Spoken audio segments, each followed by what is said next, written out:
Hi, this is my 1 week post-op microdiscectomy check-in. Just kind of making this for a record for myself as well as others who might be considering or needing a microdiscectomy. I had been in sciatic pain for maybe about a year and a half to 2 years. It all started from jiu-jitsu, doing some grappling, just pulled somebody on top of me and kind of just had a shooting pain down my left leg. It happened in the past before since I have done weightlifting and stuff all throughout my life, but this time the sciatic pain just never went away. Around maybe September of last year, I went to go see a chiropractor who wanted me to get an MRI just to kind of see what's going on. Afterwards, we saw the results and it showed that I had about a 4 to 7 millimeter herniation on my L5 disc. And, I had tried other things like, chiropractic. I had started doing the McKenzie method to maybe try to get that herniated disc back in. Still nothing worked. Tried doing a lot of stabilization and core exercises to maybe see if I can mitigate that pain because I really didn't want to do surgery. That was kind of a last ditch option for me. And then maybe around late January, February of 2019, I just had unbearable pain all down my left leg. It felt at times like my calf was going to explode. Sitting in a car would just be absolutely murder. I couldn't sit down in a car for maybe more than like 5 minutes. And it was at this point that I feel like my sciatic pain was really hampering on my life. Before, I really didn't have too much of an issue. I just kind of take it easy. But at this point, I wasn't able to do the things that I normally would do in my life. So this is when surgery became a real option for me. Around March, I went to go see Dr. Thomas Dunn at the Desert Orthopedic Center here in Las Vegas. And just did a consultation with him, had him look at my MRI results. And he had told, we discussed maybe doing epidural injections to see if that would maybe get the disc to shrink back up. And he had just mentioned that, it was his experience and a secondary doctor that I had talked to that epidurals don't really last too long. So, they might give you a couple weeks of relief, but afterwards you'd be back in that same pain.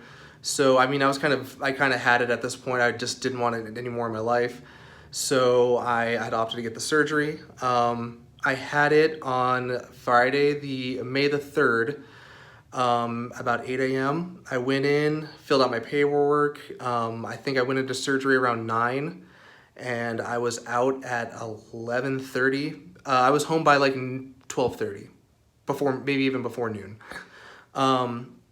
It was quick in and out. At the moment, I hadn't really moved around. I had been in this whole kind of way of moving where I wouldn't aggravate the sciatic pain if I could help it. So I haven't really been doing a lot of stretching because also I'm afraid of re-herniating right now at this point. But, as of right now and after the surgery, all I really had was the incision pain. And that was about it. I do have still little instance of maybe just sciatic pain, but it was maybe at a fraction of what they were before. So if I had a pain in the glute from sciatica, this would be a 1 out of 10, and then it would be gone an instant later. I do have some tingling in my left foot though still.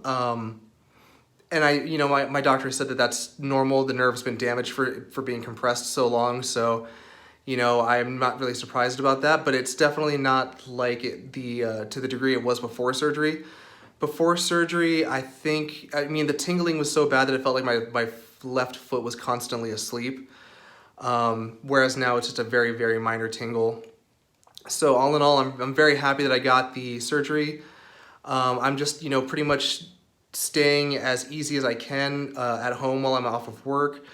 But I mean, within a couple days, I had been walking around like it's normal, like nothing, you know, I get exhausted from walking because, you know, the body's still pretty tired, but the act of walking in itself is not, it feels great. Like I couldn't be happier with the results.